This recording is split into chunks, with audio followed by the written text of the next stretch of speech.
بسم اللہ الرحمن الرحیم الحمد للہ رب العالمین والعاقبۃ للمتقین والصلاۃ والسلام علی سید المرسلین نبینا محمد وعلی آلہ وصحبہ اجمعین ومن تبعہم بإحسان الی یوم الدین اما بعد۔ محترم سامعین اکرام، آج کا جو واقعہ ہے وہ لوط علیہ السلام کے تعلق سے ہے، لہٰذا بھائیوں ہمیں غور سے سننا چاہیے۔ میرے مسلمان بھائیوں، یہ ایسی قوم تھی جن پر اللہ رب العالمین کی لعنت نازل ہوئی، اللہ رب العالمین نے ان سے بغض رکھا، اللہ رب العالمین ان کے اوپر ناراض ہوا اور بڑا سخت اللہ رب العالمین نے ان کے اوپر عذاب نازل کیا۔ یہ اس بنا پر کہ اسی طرح کی حرکت کرنے والے امت محمدیہ میں بھی پیدا ہونے والے ہیں، اس بنا پر اللہ رب العالمین نے ان کا تذکرہ کیا ہے۔ اس قوم کا اتنا خطرناک جرم تھا کہ اللہ رب العالمین نے 10 سے زیادہ صورتوں کے اندر اس کا تذکرہ کیا۔ ان کا جو شہر تھا وہ متفقات یعنی الٹی بستیاں، گناہوں کی بنا پر اللہ رب العالمین نے ان کی بستیوں کو الٹ دیا تھا، اور ان کی شہر 5 تھے۔ بعض اہل علم کہتے ہیں کہ 7 اور بعض کہتے ہیں کہ 9 تھے۔ یہ لوگ بتوں کی عبادت کیا کرتے تھے اللہ رب العالمین کو چھوڑ کر کے، اور ان لوگوں کی سب سے زیادہ بری جو حرکتیں تھیں اور بری جو صفات تھی وہ یہ تھی کہ عورتوں سے شادی کو چھوڑ کر مردوں سے اپنی شہوت کو پورا کرتے تھے، اور یہ لوگ جو ہیں شراب پیا کرتے تھے، اور ان کا جو امام تھا وہ ابلیس ہے جس پر اللہ رب العالمین کی لعنت ہے۔ اللہ رب العالمین کا ارشاد ہے وَلُوطًا إِذْ قَالَ لِقَوْمِهِ إِنَّكُمْ لَتَأْتُونَ الْفَاحِشَةَ مَا سَبَقَكُم بِهَا مِنْ أَحَدٍ مِنَ الْعَالَمِينَ أَإِنَّكُمْ لَتَأْتُونَ الرِّجَالَ وَتَقْطَعُونَ السَّبِيلَ وَتَأْتُونَ فِي نَادِيكُمُ الْمُنكَرَ فما كان جواب قومه الا ان قالوا ائتنا بعذاب الله ان كنت من الصادقين۔ اور ہم نے لوط کو بھی نبی بنا کر بھیجا جب انہوں نے اپنی قوم سے کہا کہ تم ایسی برائی کرتے ہو کہ تم سے پہلے دنیا والوں میں سے کسی نے بھی نہیں کی ہے، کیا تم مردوں سے اپنی خواہشات کو پوری کرتے ہو اور راستہ چلنے والے مسافروں کو لوٹتے ہو اور اپنی مجلسوں میں بے حیائی کے کام کرتے ہو؟ تو ان کی قوم کا جواب اس کے سوا کچھ نہ تھا، انہوں نے کہا کہ اگر تم سچے ہو تو اللہ رب العالمین کا عذاب لے آؤ۔ لوط علیہ السلام اپنے چچا ابراہیم علیہ السلام کی رسالت پر ایمان لائے تھے، اور انہی کے فرمان پر صدوم شہر کے اندر جو ہے ہجرت کی، اور یہ انہی کے علاقے کا شہر تھا۔ لوط علیہ السلام نے اپنی قوم کو اللہ رب العالمین کی عبادت کی طرف دعوت دی، اور جو بے حیائی کے کام کرتے تھے ان سے منع کیا۔ اللہ رب العالمین کا فرمان ہے فما كان جواب قومه الا ان قالوا اخرجوا آل لوط من قريتكم انهم اناس يتطهرون، کہ قوم کا جواب اس کے علاوہ کچھ نہ تھا کہ آل لوط کو اپنے بستیوں سے نکال دو، یہ بڑے پاک باز بنتے پھرتے ہیں۔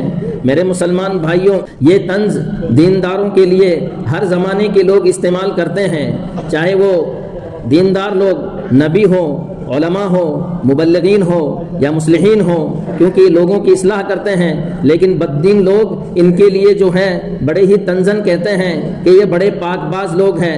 یہ ہر زمانے کے لوگوں نے دیندار لوگوں کو اسی طریقے سے اس طنز سے نوازا ہے۔ اللہ رب العالمین کے فرشتے ابراہیم علیہ السلام کے پاس خوشخبری لے کر کے آتے ہیں وَلَمَّا جَاءَتْ رُسُلُنَا إِبْرَاهِيمَ بِالْبُشْرَى، کہ جب ابراہیم علیہ السلام کے پاس ہمارے رسول خوشخبری لے کر کے آتے ہیں، یہ خوشخبری کس چیز کی تھی؟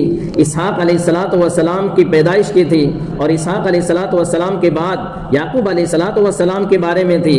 اور ابراہیم علیہ السلام جان گئے کہ فرشتوں کے آنے کا کیا مقصد ہے، کہ ان کو قوم لوط کو ہلاک کرنے کا حکم دیا گیا۔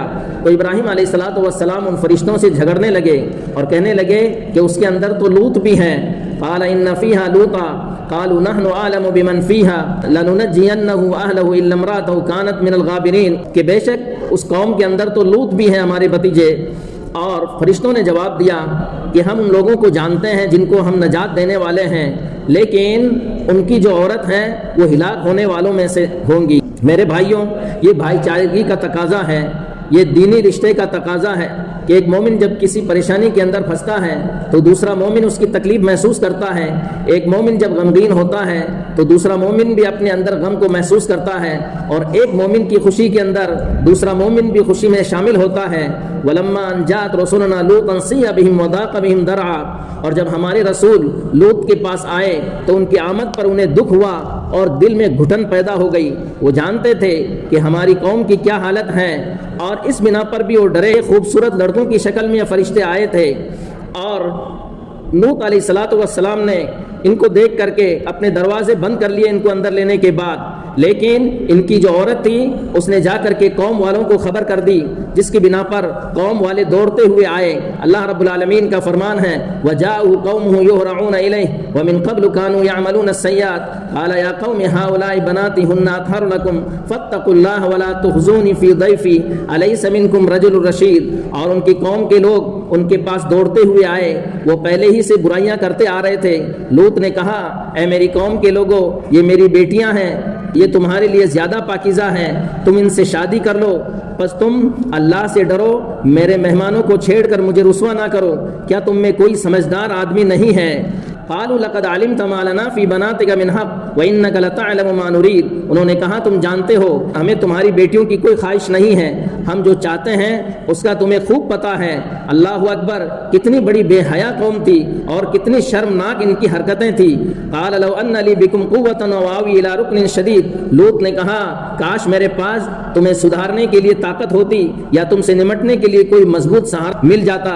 لوط علیہ الصلوۃ والسلام اللہ رب العالمین کے سہارے کو بھول گئے جو سب سے زیادہ مضبوط اور سب سے زیادہ قوی سہارا تھا۔ اسی بنا پر ہمارے رسول جناب محمد رسول اللہ صلی اللہ علیہ وسلم نے فرمایا یرحم اللہ لوطا لقد کان یاوی الی رکن شدید۔ اللہ رحم کرے لوط علیہ الصلوۃ والسلام کے اوپر کہ وہ مضبوط سہارا لیا کرتے تھے اللہ رب العالمین کو چھوڑ کر کے۔ میرے مسلمان بھائیوں، اللہ رب العالمین ہی کا ایسا سہارا ہے کہ جس کے پاس ہر کمزور، ہر محتاج، ہر مغلوب اللہ رب العالمین کی پناہ کے اندر آتا ہے۔ اور جب معاملات ایسے ہو جائیں تو اللہ رب العالمین اپنے ساتھیوں، اپنے دوستوں کبھی چھوڑ نہیں سکتا ہے۔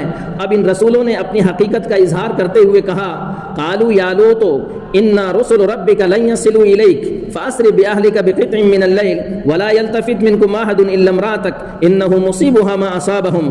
فرشتے کہنے لگے لوط ہم تیرے پروردگار کے بھیجے ہوئے فرشتے ہیں، یہ لوگ تمہارا کچھ نہیں بگاڑ سکیں گے، بس آپ اپنے گھر والوں کو لے کر جب رات کا کچھ حصہ رہ جائے یہاں سے نکل جائیے، اور آپ لوگوں میں سے کوئی بھی پیچھے مڑ کر نہ دیکھے، مگر آپ کی بیوی کو وہ عذاب لاحق ہو کر کے رہے گا جو ان لوگوں کو لاحق ہوگا۔ ان پر صبح کے لیے عذاب کا وقت مقرر ہے اور صبح ہونے میں اب دیر ہی کتنی باقی ہے۔ یہ سب باتیں چل رہی تھی۔ لوط علیہ الصلوۃ والسلام قوم کے لوگوں کو ڈرا رہے تھے اور دفاع کر رہے تھے۔ اتنے میں جبریل علیہ الصلوۃ والسلام نکلے اور انہوں نے ان کی آنکھوں کے اوپر مارا اپنے پر کو تو ان کی آنکھیں اندھی ہو گئی اور یہ لوگ اندھے ہو کر کے اپنے گھروں کی طرف لوٹے۔ قوم لوط پر 4 قسم کا عذاب آیا بھائیوں۔ سب سے پہلے ان کی آنکھوں کو اندھا کیا گیا، پھر چیخ کا عذاب آیا جس نے ان کے کلیجے پھاڑ دیے، پھر ان کی بستیوں کو آسمان تک لے جا کر الٹا دیا گیا، پھر آخر میں ان پر پتھروں کی بارش کی گئی۔ اس طرح کے 4 عذاب کسی قوم کو نہیں دیے گئے۔ اللہ رب العالمین کا ارشاد ہے وَلَقَدْ رَاوَدُوهُ عَنْ ضَيْفِهِ فَطَمَسْنَا أَعْيُنَهُمْ فَذُوقُوا عَذَابِي وَنُذُرِ۔ اور انہوں نے لوط کو ان کے مہمانوں کے بارے میں پھسلایا تو ہم نے ان کی آنکھیں اندھی کر دی اور کہا کہ تم لوگ میرے عذاب اور دھمکیوں کا مزہ چکھو۔ اور اللہ رب العالمین نے فرمایا لَعَمْرُكَ إِنَّهُمْ لَفِي سَكْرَتِهِمْ يَعْمَهُونَ فَأَخَذَتْهُمُ الصَّيْحَةُ مُشْرِقِينَ فَجَعَلْنَا عَالِيَهَا سَافِلَهَا وَأَمْطَرْنَا عَلَيْهِمْ حِجَارَةً مِّن سِجِّيلٍ۔ اے نبی محمد صلی اللہ علیہ وسلم، آپ کی عمر کی قسم، اس وقت وہ اپنی مستی میں دیوانے ہو رہے تھے، پس سورج نکلتے نکلتے انہیں ایک بڑی زوردار چیخ نے پکڑ لیا، پھر ہم نے اس بستی کے اوپر کے حصے کو نیچے کر دیا اور ان پر کنکریوں کی قسم کے پتھر برسائے۔ یقیناً اس واقعے میں عبرت حاصل کرنے والوں کے لیے بہت سی نشانیاں ہیں اور وہ بستی بالکل عام راستے پر واقع ہے، بلا شبہ اس میں ایمان لانے والوں کے لیے نشانی ہے۔ جبریل علیہ الصلوۃ والسلام نے اس بستی کو اپنے پر سے اکھاڑ کر کے آسمان تک لے گئے، یہاں تک کہ بستی کے کتوں کی جو آواز ہے وہ فرشتوں نے بھی سنی، اور اس کے بعد وہیں سے الٹ کر کے جبریل علیہ الصلوۃ والسلام نے اس بستی کو زمین کے اوپر واپس پھینک دیا۔ میرے مسلمان بھائیوں، یہ ہے اس قوم کی سزا جنہوں نے شرمناک اور بہت ہی بے حیائی سے کام لیا اور بڑی بری صفات سے یہ لوگ متصف تھے، ایسی صفات جو حیوانوں کے اندر بھی نہیں پائی جاتی تھی، جس کی بنا پر اللہ رب العالمین نے اتنی شدید سزا اور شدید عذاب اللہ رب العالمین نے انہیں دیا۔ جو لوگ نافرمانی کا کام کرتے ہیں وہ اس سے عبرت حاصل کیوں نہیں کرتے ہیں؟ توبہ کیوں نہیں کر لیتے اپنے گناہوں سے؟ اور اپنے دلوں کو ندامت اور افسوس سے کیوں نہیں بھرتے ہیں جو بے حیائی اور شرمناک کام کرتے ہیں؟ اللہ کے رسول صلی اللہ علیہ وسلم نے فرمایا جب بھی کوئی قوم بے حیائی بدکاری وغیرہ علانیہ کرنے لگتی ہے تو ان میں طاعون اور ایسی بیماریاں پھیل جاتی ہے جو ان کے گزرے ہوئے لوگوں میں نہیں تھی، اور ایک روایت میں ہے کہ اللہ رب العالمین ان کے اوپر موت کو مسلط کر دیتا ہے۔ اللہ رب العالمین سے دعا ہے کہ اللہ رب العالمین ہمیں ہر طرح کی برائیوں سے محفوظ رکھے، اللہ ہمارے عیوب کے اوپر پردہ ڈالے اور ہمارے خوف کو ختم کرے، آمین۔ وآخر دعوانا الحمدللہ رب العالمین، جزاکم اللہ خیرا، والسلام علیکم ورحمۃ اللہ وبرکاتہ۔